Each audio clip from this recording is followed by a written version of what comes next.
So my presentation today is on vocabulary assessments, and it's a relatively untouched area within the realms of assessment batteries and the information that we're provided with it. So the background behind this is that vocabulary is a stack of words used by or known by a particular people or group of persons, or the words of a language. And we can talk about vocabularies that exist within two realms, either productive vocabulary or receptive vocabulary.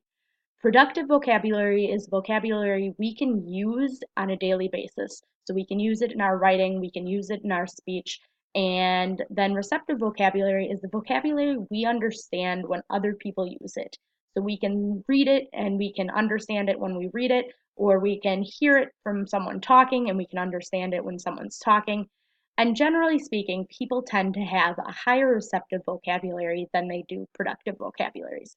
When we look at vocabulary assessments, we have to examine it in four areas, in the listening, speaking, reading, and writing realms. And so current research has this huge void that exists in what we know and what we need to know.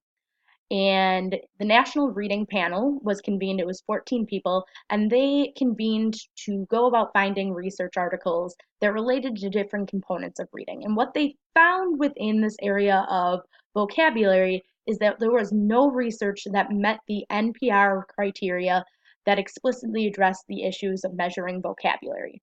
So almost exclusively what we do know about vocabulary and the assessments that are available is that it all exists within this receptive dimension.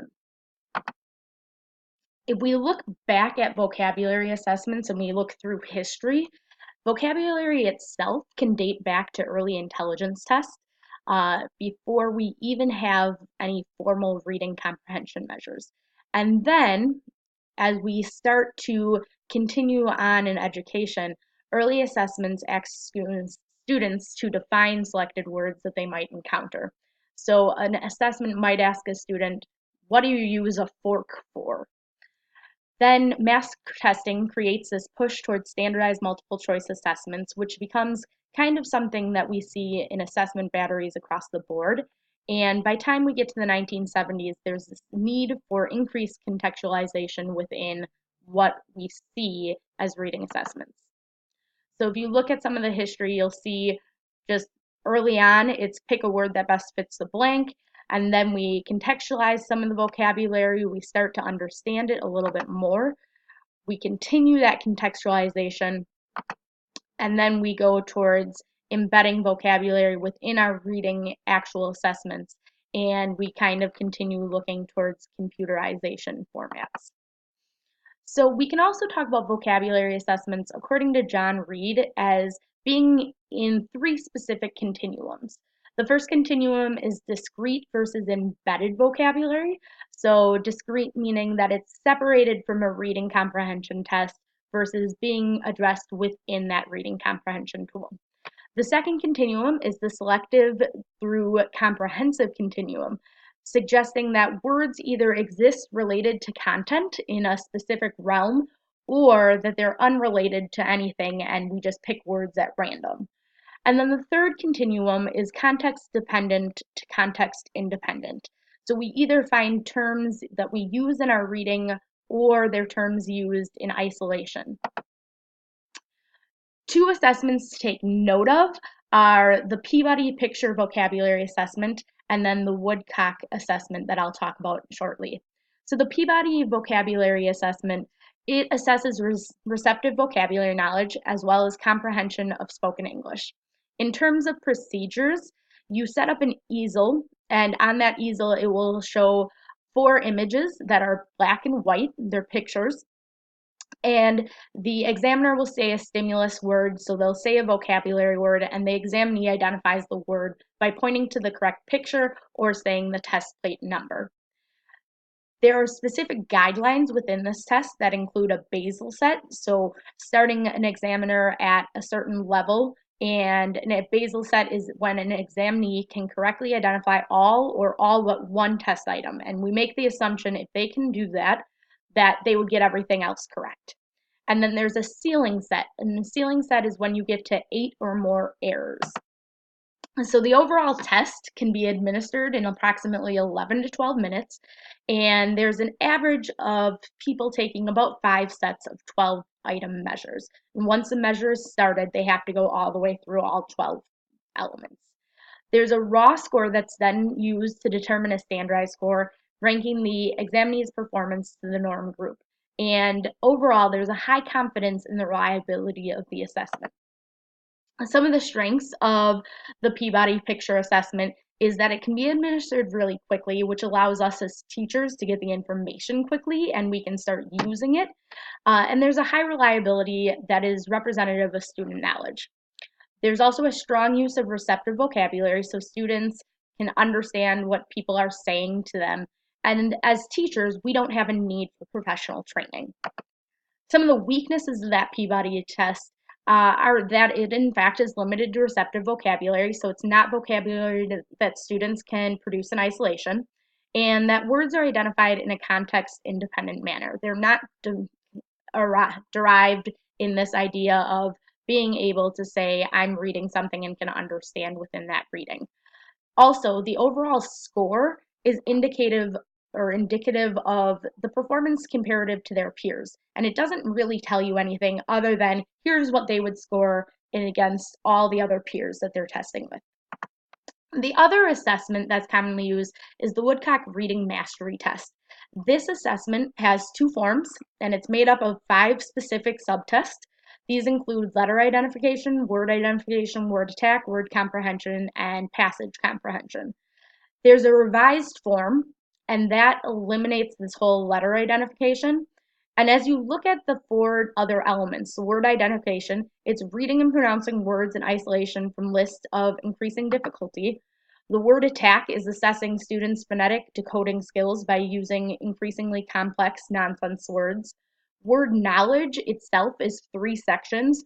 They have to identify the synonym and the antonym of a word and then determine the relationship between 2 words and build an analogy off of that. And there's passage comprehension. So fill in the blank based off of the surrounding sentences and phrases, like a close activity. If you look at this, you can see the 3 subtests to the word knowledge or word comprehension section. So the antonyms, synonyms, and then the analogy section.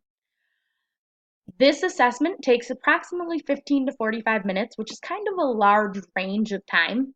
It can be retested every 3 months. It's used to assess individuals who are 4.5 through 79 and 11 months.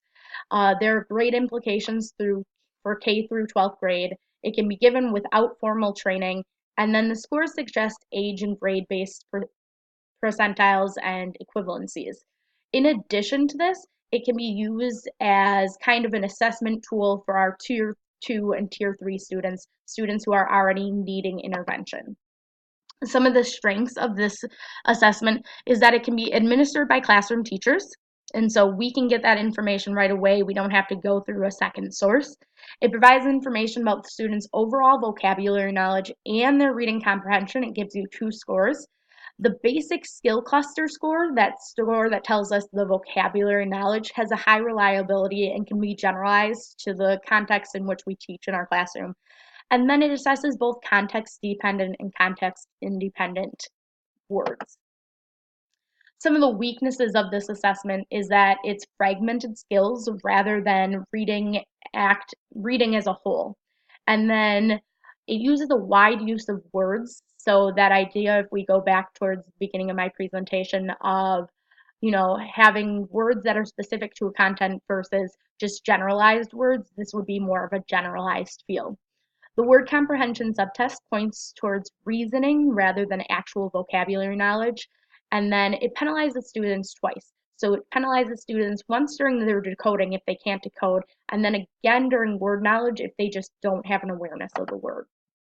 And that dual penalization is shown again in the basic cluster score and in a total reading comprehension score.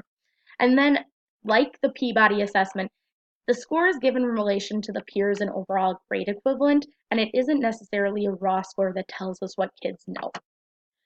Some classroom implications for this whole idea of vocabulary assessment is that assessment should be incremental and that our instruction itself should be incremental. We can kind of consider vocabulary existing within 4 stages. Stage 1 is never having seen the term before, that we've never seen it, we've never heard of it, we don't know what it is. Stage 2 is knowing that a word exists, but not really knowing what that word means. So we've heard it before, but we can't tell you what it means. Stage 3 is having context-bound and vague knowledge. We sort of understand what the word is. We can tell you a rough definition. And then stage 4 is knowing the word well and remembering it. And that's where that that's where that productive sort of learning comes in.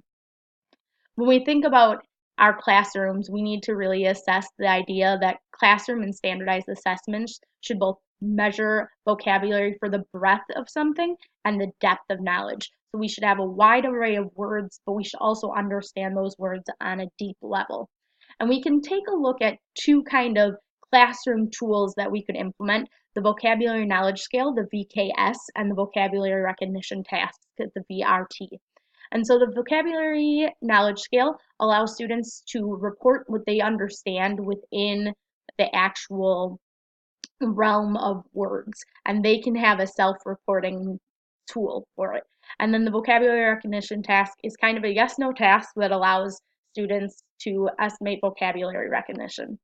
This allows us as teachers to create authentic vocabulary experiences while also assessing specific knowledge.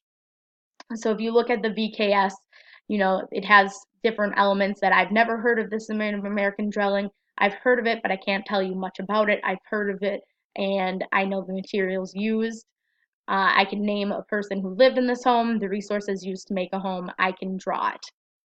And so it kind of assesses a student's prior knowledge to everything.